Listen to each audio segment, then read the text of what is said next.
Hello, welcome to News Now on TV360. I am Thelma Okoro. Niger military officials say about 25 people have been killed in a Boko Haram attack on a village in southern Niger and subsequent clashes between the militants and the army. The officers said the Boko Haram fighters also killed 5 civilians in their initial attack on the village located in the West African nation's Boso district. However, Niger soldiers drove back the militants, killing around 20 of them. Boko Haram has ramped up cross-border attacks into Niger, Chad and Cameroon from its stronghold in northeastern Nigeria in recent months. Almost a third of Diffa's nearly 600,000 inhabitants have been displaced by the violence.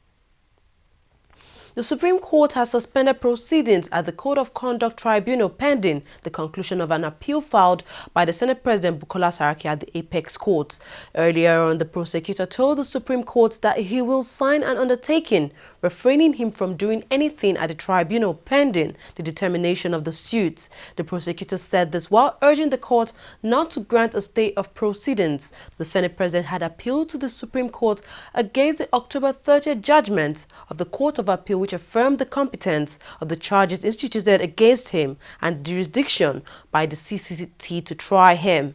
Saraki was charged before the Code of Conduct Tribunal to answer to allegations of corruption leveled against him by the Conduct Bureau. He pled not guilty to all 13 charges leveled against him by the Bureau. As after Nigeria President Muhammadu Buhari announced the portfolios for the 36 ministers of the country, some of them have resumed at their various ministries and addressed officials of the ministries. Some of the ministers that have resumed are that of Agriculture and Rural Development, Audu Ogbe, the Minister of State, Agriculture and Rural Development, Senator Heineken Lukbobiri, the Minister of State for Petroleum Resources, Ibe Kachiko, and the Minister of Power, Works and Housing, Babatunde Fashola. Addressing reporters in their various offices, the ministers pledged to carry out the desired change promised by the ruling All Progressives Congress. The hearing of a suit on the threat of the life filed by the former National Security Advisor Sambo Dasuki against the Nigerian federal government will begin on Friday, November 13, 2015 at the Federal High Court in Abuja. In this suit, Dasuki, who has been placed under house arrest in the last 1 week by operatives of the DSS, is seeking enforcement of his fundamental human rights to dignity and security of his life. Armed security officials have been permanently stationed at his residence, closely monitoring in and out movements and occasionally checking trunks of vehicles. Dasuki is asking the court for a mandatory order compelling the Nigerian government and its agents, especially the operatives of the DSS, to vacate his premises with immediate effect. The opposition People Democratic Party (PDP) has charged the incoming cabinet of the All Progressives Congress APC-led government to quickly settle down, move fast and focus on the economy. The party said that the present administration has so far played heavily on dramatizing routine procedures and processes, which was even glaring in the prolonged swearing-in ceremony of the ministers. The National Publicity Secretary of the party, Olise Metu, said in a statement that the much expected assignment of portfolios to the ministers did not inspire confidence that there is indeed any change being introduced into the system. The party said with the inauguration, the APC administration should fully resolve the issues on the actual position of the nation's economy and the direction. We'll go on a commercial break now. When we come back, we'll look at more news stories. Please don't go away.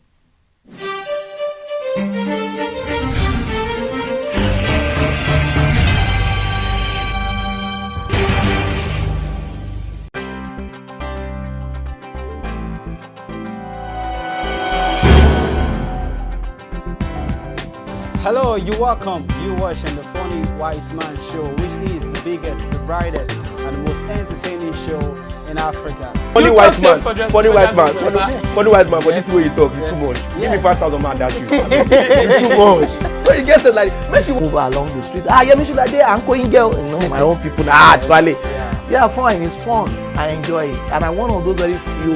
I'm forever taking it personal. I will say 160 million Nigerians are corrupt. How? Brother, I'm looking for you. Yeah, but it's a growth, and this is the time to build business and know the pitfalls and know what to do and what not to do. But there are months where you get business and months. You know how we do, how we train. We did the way you did.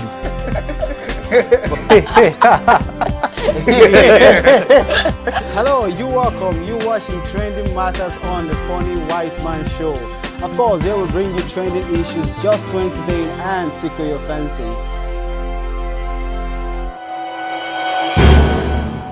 Welcome back to News Now on TV360. Nigeria's Naira is stable and is expected to hold steady next week after the central bank enforced new disclosure measures on forex purchases. The Naira is expected to stay around $230 per dollar after the central bank directed bureau de change operators last week to demand details of a BVN number before selling dollars to their customers. The CBN said the latest measure aimed to ensure the money was used for the purpose specified. The Naira was trading at $230 per dollar on the parallel market on Thursday, firmer than $232 last week. On the interbank market, it traded at $199.48 a dollar compared with the previous week's $196.98 closing level. Oil prices rose slightly on Thursday to around $46 per barrel, supported by demand for gasoline and on technical buying after a sharp fall the previous day. Brent crude futures were up at $45.90 a barrel, up 9 cents, following a 3.4% fall on Wednesday. U.S. crude futures were at $43.10 a barrel, up 17 cents from Wednesday when prices tumbled 3% on high production, rising U.S. stocks and an economic slowdown in Asia.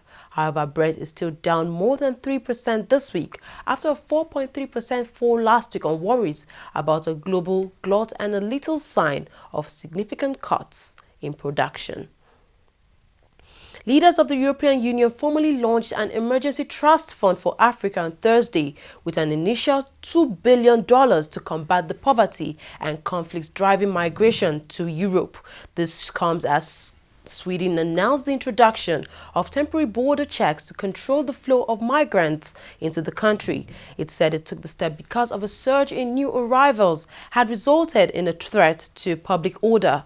The fund, unveiled at the summit with African leaders in Malta, is expected to offer extensive aid for the continent in exchange for help with the migrant crisis. The new money, which adds to some 20 billion euros annually donated to Africa by the EU and its 28 states, will finance projects ranging from training and small business grants and combating food shortages to schemes directly aimed at cutting immigration and tackling radicalization and other violence. Over 150,000 people from African countries like Eritrea, Nigeria and Somalia have crossed the Mediterranean from Africa this year. Police have targeted 17 people in raids in several European countries connected to a suspected jihadist network. Among those arrested were 6 suspects in Italy, 4 in Britain and 3 in Norway. Police say some of the suspects may have traveled to Syria or Iraq. Italy's Answer news agency said the suspects were accused of International Terrorism Association. The network also was alleged to plotting to free its leader, Mullah Kreka, who is already in detention in Norway. Kreka, who is the Iraqi Kurdish founder of the radical Islamic group Ansar al-Islam, is one of those held in the operation. 2 other suspects were arrested in Norway. The 3 of them are suspected of plotting attacks in Norway and other European countries, according to Italian police. They all face extradition to Italy. Moving on to sports now, the Super Eagles of Nigeria on Thursday departed from the country for Swaziland ahead of their World Cup qualifier match against Swaziland. Super Eagles coach Sunday Olise last month confirmed a list of 24 players for the game. The first leg of the World Cup qualifier against Swaziland will be played in Shilangu, Swaziland on Friday, November 13th, 2015. The second leg of the qualifier will be played in Nigeria 4 days later. Among those scheduled to play are Obafemi Martins, John Mikel Obi, Kelechi Iheanacho, Carly Keme, Ahmed Musa, Ogenyi Onazi, among others. FIFA on Thursday approved the candidates to stand in February's vote to replace Sepp Blatter as president of World Football's governing body. The ad hoc FIFA Electoral Committee released the list following a series of integrity tests. Those who made the cut are Prince Ali of Jordan, Sheikh Salman Al Khalifa, Jerome Champagne, Gianni Infantino, and Tokyo Sexwale. Noticeably missing from the list is the name of Michel Platini. The candidacy of Platini, the suspended head of the European football, who had been the favorite to succeed Blatter, will be examined once his 90-day suspension by FIFA's Ethics Committee is over.